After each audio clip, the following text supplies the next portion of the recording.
கண்டிப்பாக ஒரு ஒரு அபாயமாக நீங்கள் நினைக்கிற மாதிரி எந்த அட்டைப்படமும் அதில் இருக்காது. அந்த கதையில் 3 குழந்தைங்க, ஒரு அண்ணா, ஒரு தங்கை, ஒரு தம்பி, அப்பா, அம்மா. அந்த பையனுக்கும் குழந்தைங்களுக்கும் எப்போவுமே புலம்பல், காசு கேட்டால் கொடுக்க மாட்டேங்கிறீங்க, காசு கேட்டால் கொடுக்க மாட்டேங்க. நான் சொல்லக்கூடியது 1970கள் நேரத்தில் சொல்கிறேன். இந்த கதை வந்தது, அந்த விகடன் மிக கர்வமாக அதை கொண்டு வந்தது. அந்த ஒரு நேரத்தில் பையன் வந்து அப்பா கிட்ட சொல்லுவான், அப்பா எப்போ கேட்டாலும் பணம் இல்லைங்கிறீங்கப்பா, நான் நடத்துகிறேன்ப்பா. இந்த 3 குழந்தைங்களும் சேர்ந்து அப்பாவுடைய சம்பளத்தை எடுக்கணும், பண்ணணும். அப்பா அப்போ சொல்லுவார், சைக்கிளுக்கு அப்பப்போ அது ஏதாவது ஆச்சுன்னா அதுக்கு தேவைப்படும், அப்பா சைக்கிளில் தான் போகிறாரு, வெத்தலை பாக்கு போடுவேன், எப்போவாவது ஒரு காஃபி குடிப்பேன், வேண்டாம் அந்த காசும் வேண்டாம், அதையும் வச்சிடுறேன். அம்மாவுக்குன்னு எந்த செலவும் கிடையாது. அம்மா பழைய துணியெல்லாம் பாத்திரக்காரனுக்கு போட்டு பாத்திரம் வாங்குங்களே தவிர ஆடித்தள்ளி இப்படிக்கு போய் அள்ளிட்டு வரக்கூடிய அம்மா அல்ல.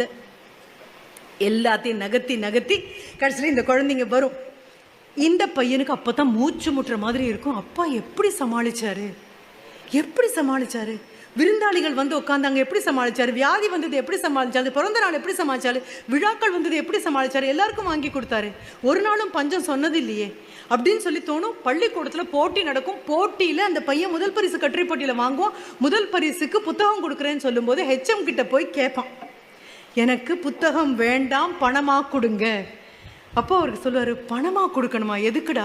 இல்லை, வீட்டு செலவெல்லாம் அப்பா கிட்டேருந்து நான் தான் வாங்கியிருக்கேன், அப்பா எப்படி சமாளிச்சாருன்னு தெரியல, என்னால் சமாளிக்க முடியல, எனக்கு புத்தகம் வேண்டாம், எனக்கு பணமாக கொடுங்க, பெரிய செலவு ஒன்று வீட்டில் இருக்குது அப்படின்னு அந்த குழந்தை சொல்லுவோம்.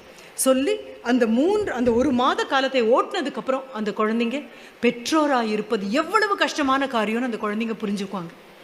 படிக்க வேண்டியது இந்த மாதிரி புத்தகங்கள், வீட்டில் இருக்க வேண்டியது இந்த மாதிரி புத்தகங்கள், எல்லாவற்றுக்கும் மேலே வீட்டில் please have a family tree.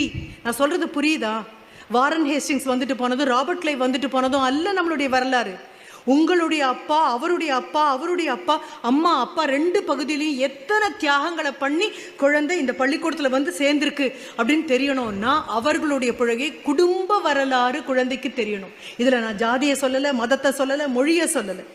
தனிநபர்கள் உழைத்து உழைத்து கொண்டு வந்து கொட்டுனது தான் நம்ம அத்தனை பேரும் இங்கே நிற்கக்கூடிய ஒன்று. அதை குழந்தைகிட்ட கொடுத்துட்டீங்க அப்படின்னு சொன்னால் குழந்தை போகக்கூடிய தூரம் ரொம்ப பெரிய தூரமாக இருக்கும்.